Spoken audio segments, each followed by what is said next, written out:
you sitting over there just looking all spoiled? Like, what's up with that? What you mean looking spoiled? How you look spoiled? I'm just sitting here minding my Look, business. out of all your years on this earth, you know how somebody can look spoiled. Like, I know I ain't the only one. Do I have to go into detail? Yes, you do, because I'm just sitting Y'all- here minding my business. Y'all listen, look. The fact that she's sitting here pretending like she don't understand what I mean by looking spoiled. Like, so let's just start with the hair. Let's just start with the hair, y'all. Like, the hair is the starter pack hairdo for spoiled people. It's pretty much like pigtails. Like, that's like spoiled brat. Sir, You know, kind of. Hold up now. I'm just saying, like, you went from spoiled to look, calling me a brat. hey, look, I didn't mean no harm, but that's the prerequisite. That's how it starts. It starts with the little pigtails. So I'm sitting here breathing, and my hair is done. Okay, let's move on to Exhibit B. Exhibit number 2. Look, you sitting there with your tea, you had your little legs crossed and all that. Like, all right, look, you look like one of those, I'm spoiled and I'm put up. I ain't got to worry about nothing. That's the look. That's the look. That's what I'm saying. You look spoiled. Okay, but don't come for me when you did this. I mean, look, I ain't say it was anything wrong with it. I'm just saying, though. So don't be commenting on the monster you created. The look that you, wait, see, your monster. I didn't create a monster. So look, Take a bow, sir. So I mean, you know, I'll take that. I appreciate that. You know what I mean? So you agree that you can look spoiled? I don't think I look spoiled, but I know I am. All right, do you act spoiled? No. Yeah. No, it's I it's my natural state of being. I don't think I act anything. I just am. So you naturally act spoiled. I got you. Whatever. Duly noted. Why? Just leave me alone. Hey, look, this is what I got to deal with, though. But look, when you tell the truth, that's when they get upset. They get a little bit hot. You know what I mean? Look, first of all, welcome to the very first episode of our podcast. We ain't perfect because we know we jacked up and y'all jacked up too. So it's all of us. It ain't just us, right? It's them too, right? We all jacked up. So we started this with the thought and the notion that, hey, look, there's people out there that's just like us that also could use some talking to, that also could use some advice, that also could use some little bit of wisdom every now and then, a little bit of coaching, a little bit of insight, a little bit of different takes on different things, right? Yeah, and I feel like the world's so jacked up. We ain't none of us got nobody to talk to that got no sense. Facts. So we just want to open the floor. We opening the floor. Facts. And if you don't know already, which I'd be thoroughly shocked if you didn't, y'all know me. I'm Bruno. Y'all know me as Bartalk Bruno online. Obviously, I am your go-to guy for easy pull-ups, easy sippers. Take a look at the book. Make sure you take a look at the book. If you ain't got the book, make sure you get the book. It's 30 sippers in there, so you can make them at the comfort of your own crib, you know, for you and your family and all your times and your good peoples, right? So that's me. I'm Bartalk Bruno, and this is my lovely, lovely, beautiful sidekick. I'm Z, and I am the antithesis of Bartalk Bruno. Everything that he is, I ain't. Okay? Oh my goodness. I'm the calm in the storm, y'all. All right? I'm the flip side. Wait a second. Can you explain what antithesis means? I already did. Oh my God. I said I'm the opposite of everything that he is. See, look, every now and then y'all gonna hear With words. the people in the back. Y'all know them big words that T.I. always saying, like expeditiously and all that type of stuff. Y'all gonna get a couple of those at least once an episode. I'm still mad that we consider expeditiously as a big word. Cause folk don't use it in a regular conversation. Like ain't Who nobody. is folks? Regular people. I'm regular. Not the elevated, the elevated antithesis using all those kind of, you know what I mean? Not the antithesis people. We ain't using that. Okay.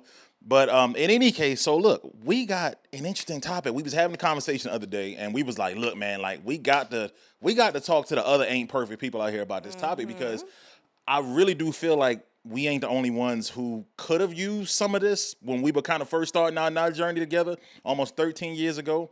And we know that there's some other people who could use it, so why not put it out here? But let's put it on wax, right? Let's talk about it so we can get them involved as well, kind of help them out a little bit. So bring them into it, bring them into the thought process behind what we're going to talk about, and then we go from there. What do you wish you knew before you said I do? This is such an important topic to talk about because I feel like we just got thrown to the sharks when we got married. Facts. There was no one there to mentor us other than the word of God.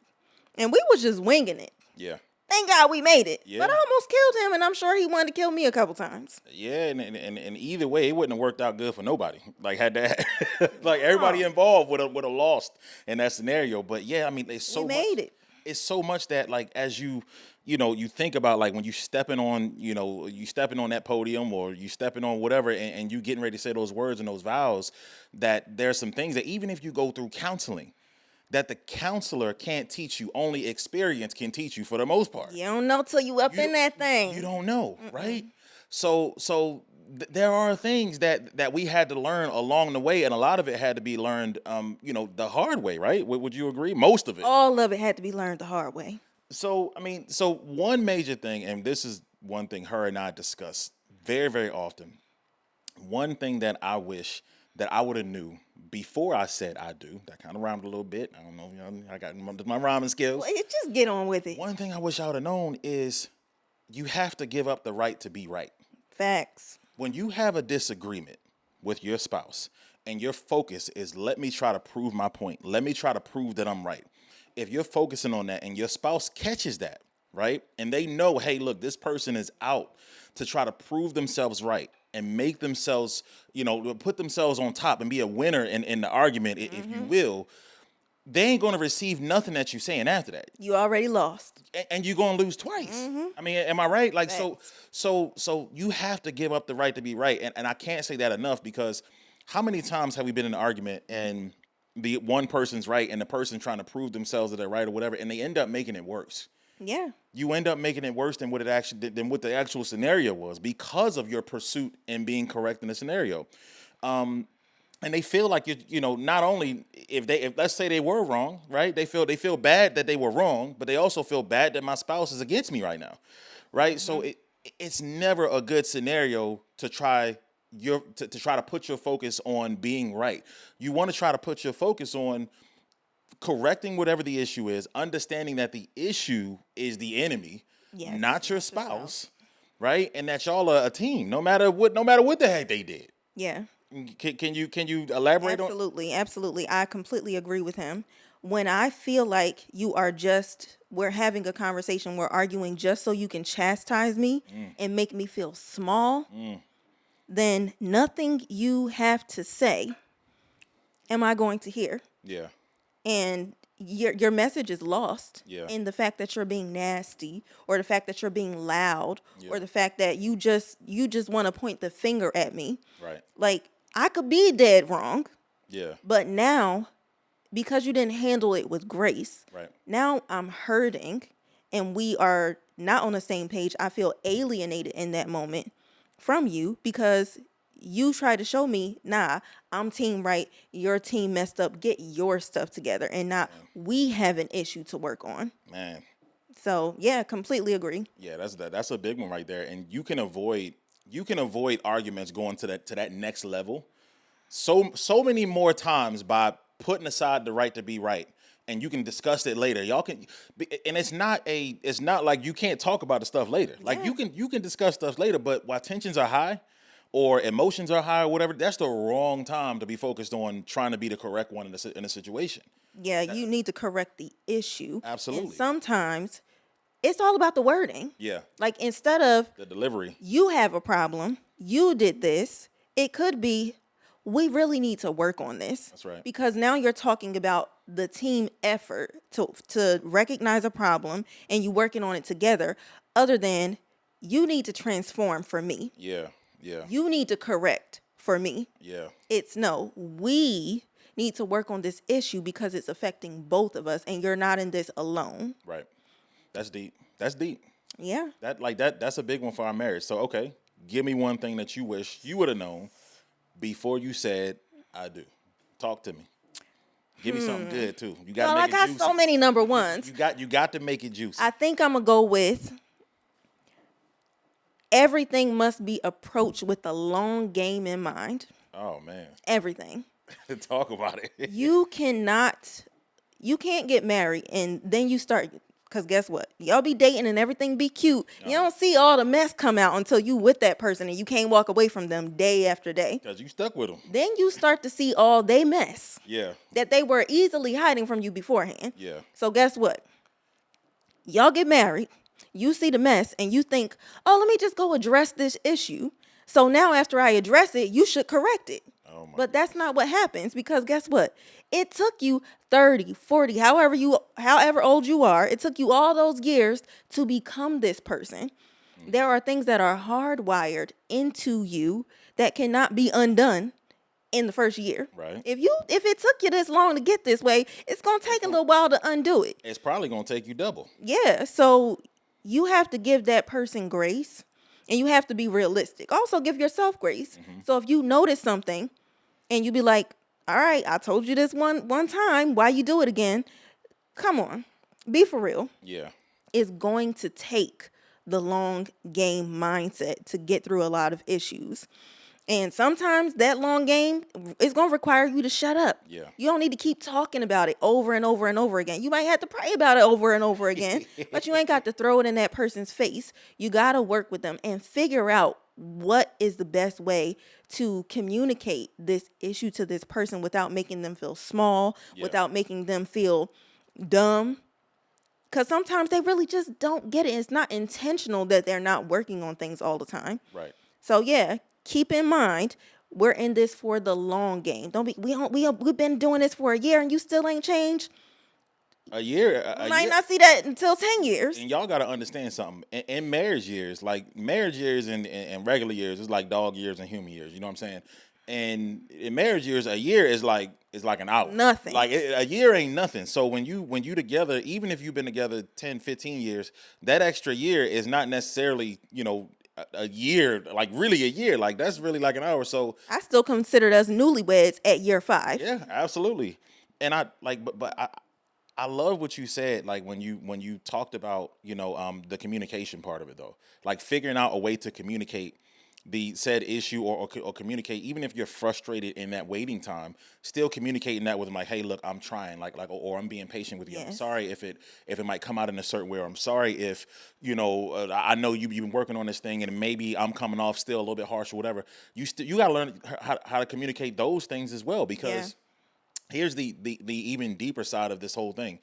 Just because you feel like one timing should be enough to change something doesn't mean that that's actually what it's going to be for that other person. Exactly. You see what I'm saying? So like if it's taking somebody 5-10 years to get through, to really get over the hump of something, right? And that feels like it's too long for you. Imagine how it feels for that person that's actually trying to go through this and change something that they're hardwired to be. Yeah. Right? So you gotta find like that even kind of balance in between that time and that patience and that grace and that communication, to where as though you both can make it across the finish line as a team Together. That's a big one. That's good. That's good. So this what happens when you pour into your wife. Like I taught her everything. I had to teach her. It was rough, y'all. Like it was rough, man, because you know what I mean. Like he was hardwired with a lot of different stuff that I had to unbrainwash, and you know what I mean. I had to rinse all that gook up out of there and get you on track. And now make me throw this cinnamon stick at you. And look, like God getting His glory. Like look at that. You know what I mean? Like look at that. You know what I mean? No. In all seriousness, though, most of the stuff that I did learn after marriage, most of it came from watching her. So and a lot of it, is that she taught me, like how I'm supposed to move with her when it comes to certain scenarios. So I appreciate that. That brings me to my next point. Mm-hmm. One of the biggest things that I wish I would have known before I got married to you is that your spouse is always going to show you and teach you how they need to be loved. You cannot preach, Pastor. love your spouse the way you think they should be loved or the way that you like to be loved. You cannot do that. Now, in very rare cases, sure, you get two people that like to be loved the exact same way, right? Everything, all the makeup is the same, of their structure and all that kind of stuff, right? But most times, especially in our case, you know how many times I messed up in the beginning by trying to love you in a way where I thought that you needed to be loved or where you receive love? Same, me too. And I still mess up with that every now and then. Yeah. I'll still do things that I feel like is a good idea based on whatever.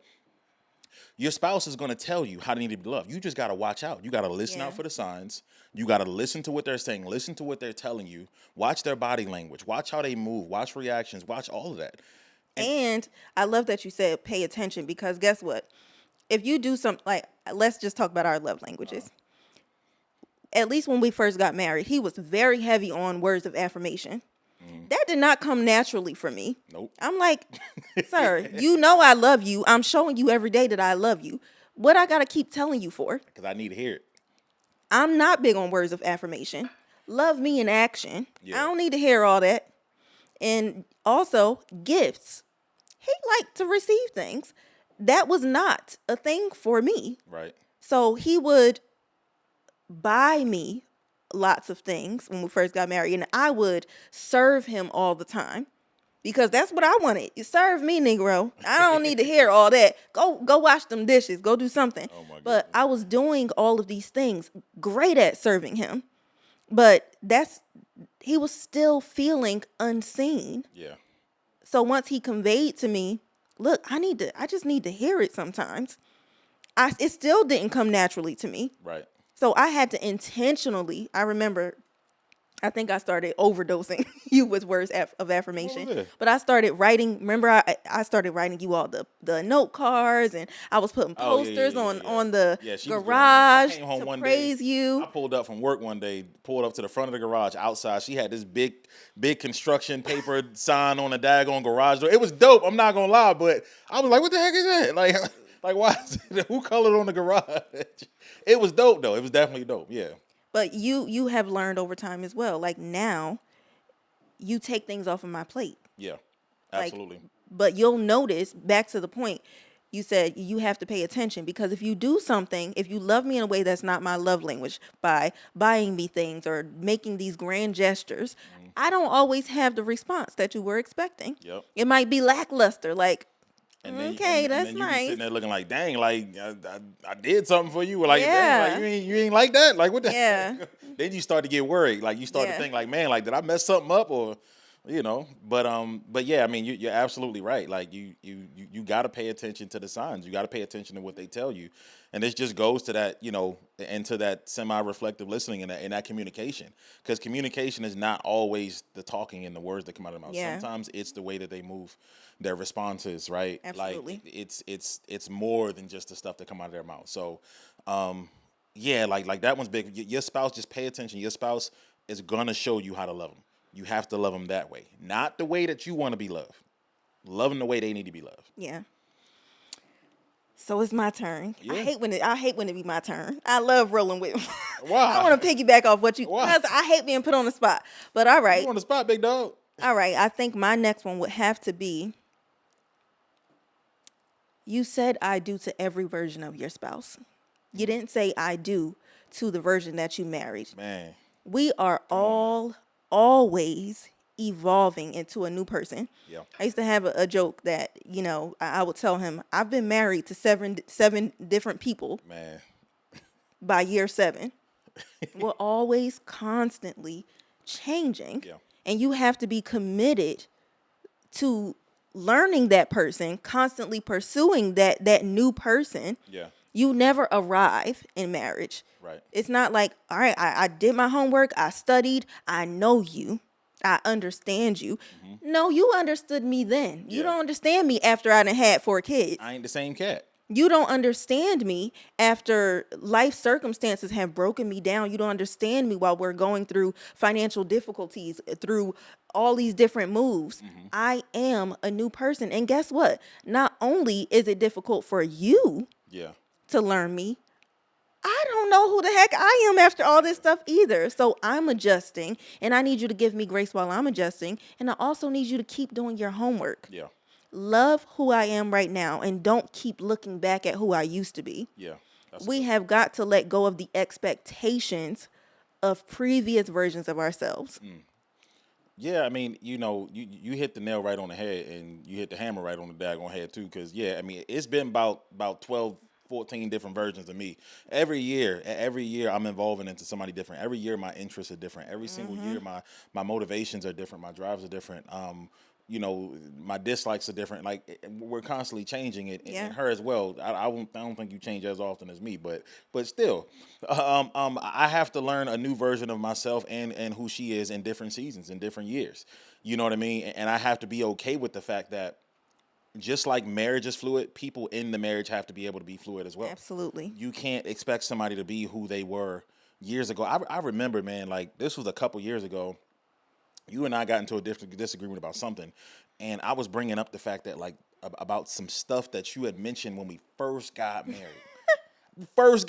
Like when we was kids, you know, we was what, 24, 23, 24. 24 years old, and I'm bringing up something that you told me back then when we ain't know what the heck we was doing, and trying to hold you to that. That ain't fair, because if she did that to me, I'd be sitting here like, yo, like you tripping. Like I said that years ago. I probably was lying back then. I don't know. Like I'm not the same person. and you have to be okay again with the fact that people are going to be fluid. People are going to be changing. And just like what you just said, you're not even going to always know what you're morphing into or where you are in that process. So that is definitely a big one. Yeah. That's a big one.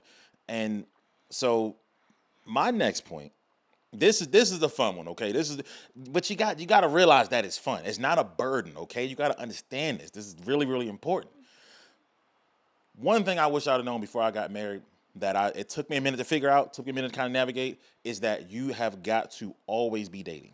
Oh yeah. It is always a date. Yes. I don't care if you in year 1 or if you are in year 15 or 30. You always got to be dating. The things that you were doing when you first got together, the bringing the flowers, the opening the car door, the hey, let's figure out somewhere to go. Let's spontaneously just go a little shopping spree in Target, like whatever the heck it is, right? Still do those things. Going to the park with your lady because she want to feed the birds with some bread, and right? some new stuff. Add some new stuff on there. You have got to continue to prioritize the pursuit of building the foundation of the relationship, the things that you were pursuing in the beginning. Because if you don't, what will happen years from now, from after year 1, let's say you 10 years in, or like, you know, they have the 7-year itch thing. Let's say what happens then? Your foundation is not continuous. Yeah. You're not continuously feeding it, right? Yeah. It is always time to date. I don't care how old you are, how long you've been in it. Would you agree? Absolutely. And I understand, like we struggled with this part for the first few years of our marriage. Yeah. Because I was a new mom with no village, no parents around, nobody to pour into me. And he was a new husband and a wife with no a new husband and a provider, because I stayed home. And he was at work all the time. So there was no time for rest, where somebody was coming to take our kids off of our plate. There was no time to really understand how to pour into us in those ways. We couldn't just drop everything and go on a date. At all. But we had to get creative. There's really no excuse. We had to learn how to date in the house. Yep, especially when you broke. Yeah. When you broke, you ain't going out all the time. Like you in the crib and y'all making sandwiches. I remember watching I used movies to and- make a I mean- candle. I made candles and printed out board games because we had no money. Man. Couples board games. Oh, I still have pictures of that. We had to print out board games. Yeah. We couldn't afford to spend $15, $20 on a board game. She was printing out board games that we could play on paper and Baby, go down for a nap. All right, Man, I'm y'all, telling you. and be intentional about that. But I love that. I think you do a really great job at making sure we stay connected that way. He's the fun one. Like I said, I'm the opposite of him. I'm kind of more reserved. Yeah. But I think we do a good job at that. Absolutely. And even when we don't feel like going on a date, yeah. it's important. You have to make date night sacred. Yeah, you It got has to. to be sacred. I don't be feeling like going out all the time. Yeah, I mean, because like life be lifing and the week on week, and you know, if you ain't take your lady out on a date, or if y'all ain't come together for just date time and just general, it's y'all are neglecting, y'all are being negligent to the foundation. You know, it's like y'all built it and felt like, oh yeah, we here, we married, all right, we ain't got to do the fun date stuff no more. You got to continue to do it. That's how you see those couples that still in this time, that are 20, 30, 40 years in, that are still in love. They still enjoying each other, because we didn't have arguments throughout the week at times, and we still know date night is when it is. Yeah. Like we could have an argument the same day and still recognize, you know what, like, look, we still going out on this date. We still got to feed the marriage. 'Cause it's just like maintenance sex. If you have maintenance, everything ain't got to be no grand gesture. We about to light the candles and take a long bath and put on lingerie. Nah, sometimes you just got to do it. You got to get it in. Just get it in. It's maintenance sex got to be done. Same thing with dating. You don't feel like going to it don't matter. The time is sacred. Carve it out. Just do it. That's a fact. That's a major fact, especially on the sex part, because I'm always in the mood. I'm always in the mood. User, I'm always in the mood I lie. might be tired, but I'm gonna be in the mood. Guess what? I If you might be extra sleepy. tired, you're gonna turn around and I'm be pissed. I might be sleepy, but I'm gonna be in the mood. My back might hurt from the gym, whatever it is. I don't care what the heck going on. I'm always gonna be in the mood. Yeah. You can count on that. That makes for one of us, because I'd be like, sir, if you don't get your finger out of my crack. I'm on go mode at all times. I'm sorry. So annoying. All right, what you got next? Give me a real good one. This got to be your best one. Gotta be my best This one. got to be your best one. Put me on the spot, my y'all You not on the be- spot, big dog. Ugh. Like, look. All right, give me a second. Let me this think. Shh, shh. This is what you signed up for. This is what you signed up for. This is what you wanted. Okay, this one is for the ladies. This one is for the ladies. I got to hear this. This is going to be a good one. And I'm only speaking, it's not really just for the ladies, but this is from my perspective. Sometimes you gotta let him shine. Ooh. You gotta let him shine. I walked into our relationship a very independent woman. I didn't have an expectation for my life to be what it is now. I haven't worked our entire marriage. I've been a stay-at-home mom / homeschooling mom this whole time. But when we walked into our relationship, I paid for everything. I was running these streets. I was doing my own thing. And that, I had a vision that whoever came into my life would kind of just go along with my life. Whatever you had set up. And be complimentary to what I was already doing. That is not what happened. It caught me off guard. And I had to learn to submit to his vision for our family. And, I could compliment that vision and sharing it with him. But ultimately, I had to let him lead our family and trust that he was taking us somewhere that was good for us. Yeah. That was difficult because I'm like, okay, I got stuff going on myself. Yeah. I ain't about to sit here and be bolstering you up. But it taught me, just because I'm building him up and I'm letting him shine and I'm letting him explore what he wants to be and become this version of him that is the best version of him for all of us, that doesn't mean that my life has to stop or that it's less important or that I take a lesser role in our family. I stepped back for the good of all of us. That's and good. Guess what? Because I did that, he automatically let me shine when I needed to. Yeah, that's good. So if I have a new interest, he pours back into me. He'll get me the materials I need. He'll make space so that I can go and explore my interests in the things that I would like to do. He listens to me, even if he don't be knowing what the heck I'm talking about. He allows me to flourish, but he's able to do that because I gave him the space to be like, all right, I need to learn this. We need to move everything every 18 months. Man. We need to put us in a position where I can advance my career. And now we're here. Like, I had to just go with the flow and trust that the Lord was leading him and he was going to lead me properly. And now everything that I need or everything that I want to do, I can do that because he's where he needs to be. And just like you said in the beginning, that's why she can sit there looking all spoiled. Yeah, I don't want for nothing. With the leg with the T and all that, that's why she can look.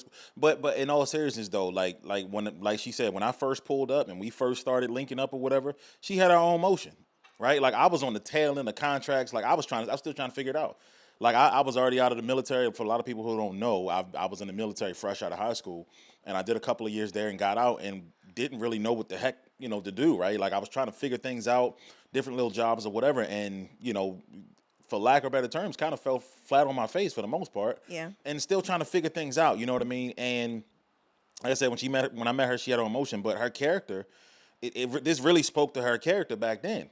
I mean, even though we were young and didn't really know too much about experience life and experience marriage and relationships, she still had the wherewithal to know, hey, look, in order for this thing to work and for me to really be able to jump into my role and vice versa, I got to step back and let him step into his role. Yeah. And I thoroughly appreciate that because nowadays, I mean, if you see two people get in a relationship and the dude ain't got no motion, and the chick got motion, you think she gonna be like, no, I'm not stepping back and letting you whatever you broke. You know what I mean? And that's not how she looked at me. Like she looked at me like, nah, like I see his vision, I see his potential, I see you got something to offer, I see you got something you're trying to build, and I see that God is putting His hand in the middle of this union that we putting together. You know what I'm saying? And I got to step over here and play my role, and that's what she did at every turn. No matter what I brought to the table, no matter what I told her, like, hey, look, this is what we about to focus on. She was with it every time. She might have got a complaint or two out the way. She might have been shaking her head like, "What the heck is this?" Here we go again. No, here we go again. All right, where are we going? You know what I mean? But every single time, like a partner should, like a best friend should, like a wife should, like a husband. She stepped into her role and she was right there riding with me. So I always thoroughly appreciated her for that. That is a real good one. That's a good one. All right, we on you, Big Daddy. Let's go. Well, so you brought that in. You put that on the table for the ladies, right?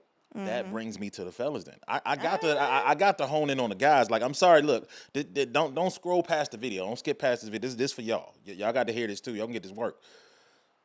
One thing that I wish I'd have known before getting married, and this is a big one. It's just a two-part deal, okay? Number one, being a leader does not mean you are financially stable. Number two, leadership looks more than one way. Okay. So number one, let me start with the first one.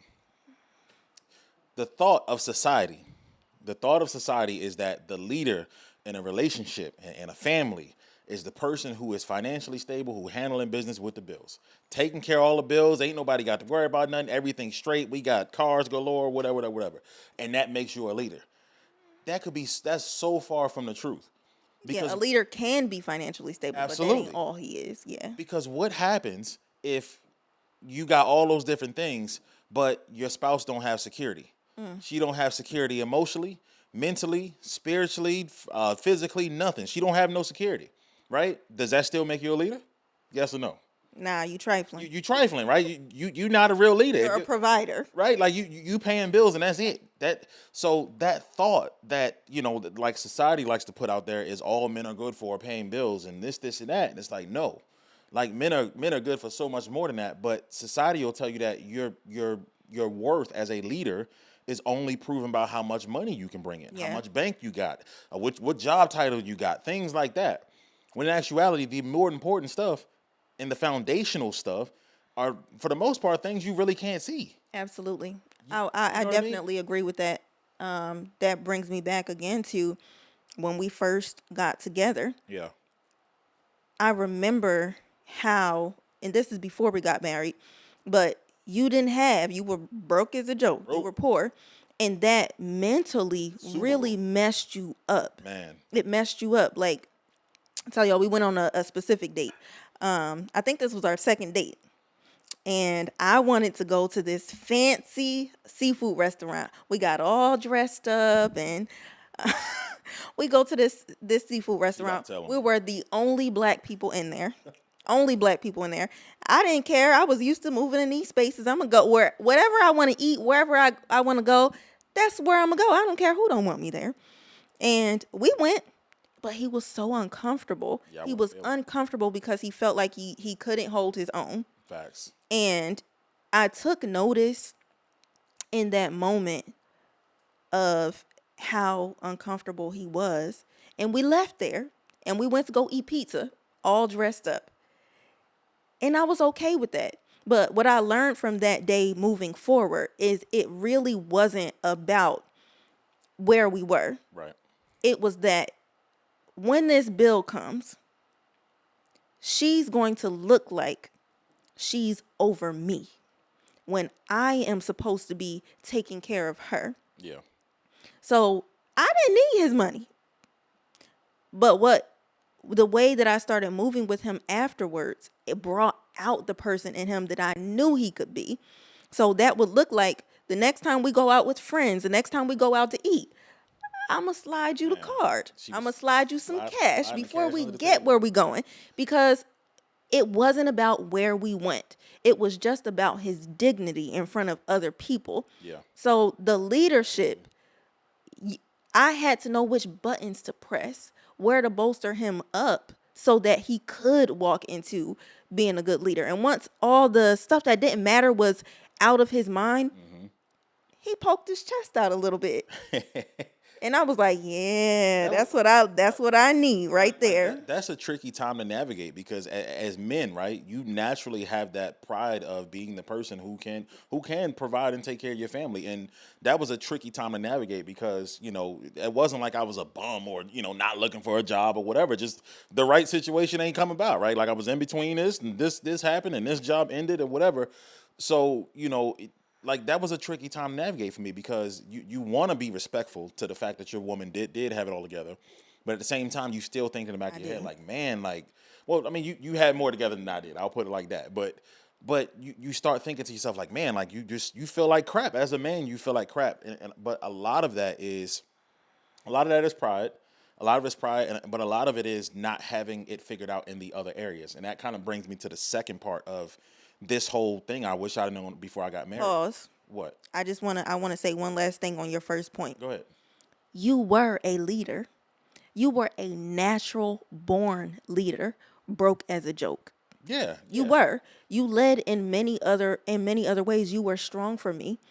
And I learned right away, if stuff hits the fan when I'm married to this man and we ain't got nothing, I know I'm gonna be good. And that's why I married you, because it was never about just what you could provide. I trusted you. Well, and once you were put in a position to exude those leadership skills and money wasn't a problem, I just had to give you your props. I appreciate that. See, that's what it looks like when you, once again, I poured into her so much, like she's able to sit back and, you know what I mean? You like, know like what? this is she changed over time, changed a lot. I had to, but you got to understand though, right? The reason why, like, I can say that at that time I didn't feel like a leader or whatever, even though those other qualities you let me know in so many words back then were important.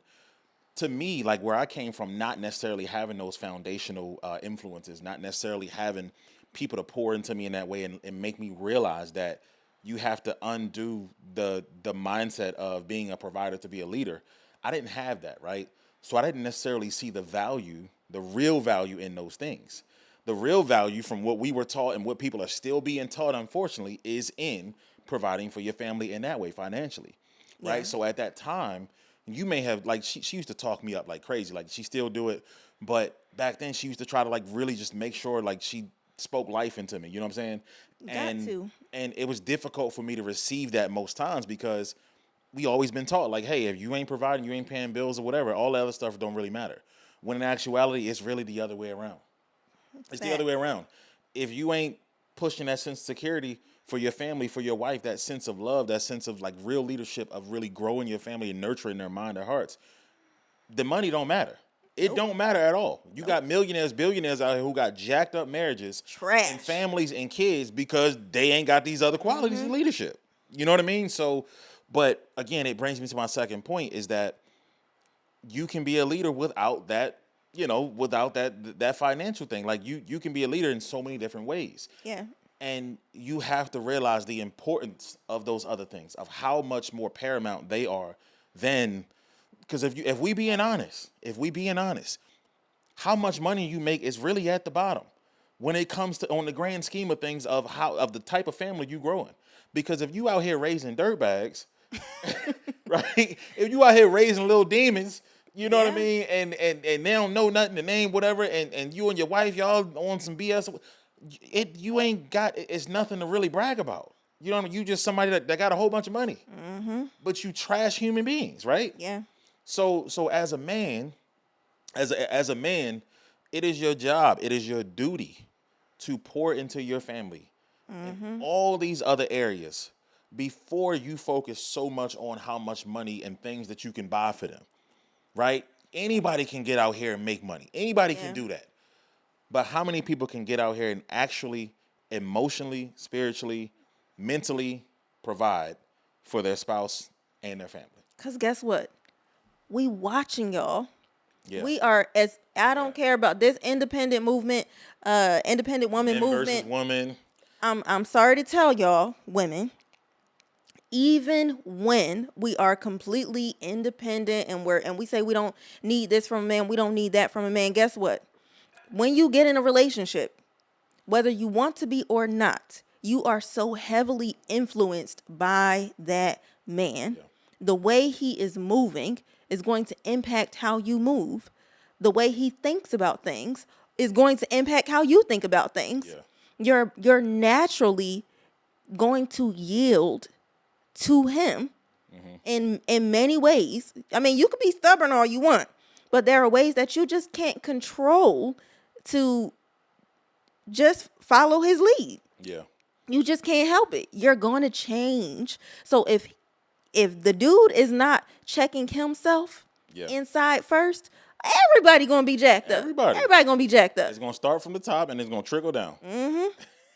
I love that point. That was a good one. Yeah, I mean, it's important to understand that, you know, the influence of a man is a lot more powerful than people think.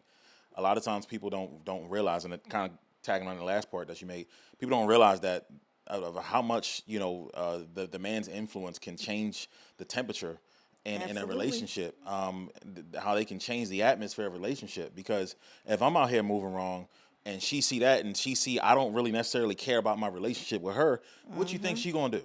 She gonna treat it the same way for them. She might try for a certain period of time, but eventually she gonna be looking at me like, look, you ain't trying, so I ain't trying. But let that same man wake up and decide, you know what, I'm gonna make a change. I'm gonna decide to be better. I'm gonna decide to, whatever it is, to really, really pour and nurture my relationship. You think she gonna see that and ignore it? Heck no. She gonna see that and say, oh, yep, time to get in motion. I see him in motion. Yeah. And I do the same thing. I'm not gonna lie. Women got the same power, but from a man, it's a whole different vibe because he's the leader of the family, right? So, all right, give me one last point for home run sake. Give me a home run. My last point would be, trust one. Break that down. Trust one. When you get married, you will have the camp of people that say don't have nobody in your business. Don't have nobody in your business. Don't tell nobody nothing. Oh, and you're going to have the camp of people, they're going to tell everybody everything. I think it's very important to have either one couple or one trusted friend that you know is always going to point you back towards your marriage. That's a good one. Somebody where you can go to them and you can tell them the truth. I'm struggling in this area, or my husband is struggling in this area. We are having issues. I don't know what to do. I'm angry right now. This is affecting me in this way. And that person will listen after you done told them all this mess he done did. But guess what? They're going to end that conversation in, well, guess what? Let's pray for him. Let's pray that you have the strength to go through it. You're going to walk back in there with, give him grace, love him anyway. And when they see him in the next 5 minutes, they still going to treat them like, that's my bro. I love him. They ain't gonna be acting weird. Yeah, they ain't going to be like, I can't stand that trifling Negro. Y'all got into an argument. Yeah, it's like, it's all love. Your spouse should not feel any outside ram because you done went off and told everybody all y'all business. Man. If you have to say something to somebody, y'all need to have an agreed upon person or couple that both of you feel safe with in your marriage. If y'all don't have that, you're screwed. You have to have somebody to talk to and make sure that person is somebody that loves both of you. Yeah. Because how many times, I mean, like you think about this conversation, right? You get into an argument with your spouse and you go tell somebody, just any old body or your aunt or whoever the heck ever. I made a video about this a while ago. Yeah. You go tell them or whatever, and y'all two might get over it. You and your spouse might get over whatever the heck the issue is. But auntie, they gonna hang on to it. When auntie see him at the next cookout, family reunion, whatever, like she ain't feeling them. And he gonna be like, bro, where the heck all this energy coming from? Auntie still remember what her niece told her about you last time they talked. So that's a very, very powerful point because, you know, yeah, I do believe in keeping a lot of the people out of your business, but I do agree it is amazing to be able to have one person or one couple in your corner that you can still go and talk to. Yeah. And they won't sit there and judge you. Or sit there and judge your spouse, or sit there and look at y'all different, or whatever it is, because they team y'all, right? Yeah, not team just you. Right. Because most people in those type of scenarios that are on the outside, and their number one job is to protect the person they know in the scenario.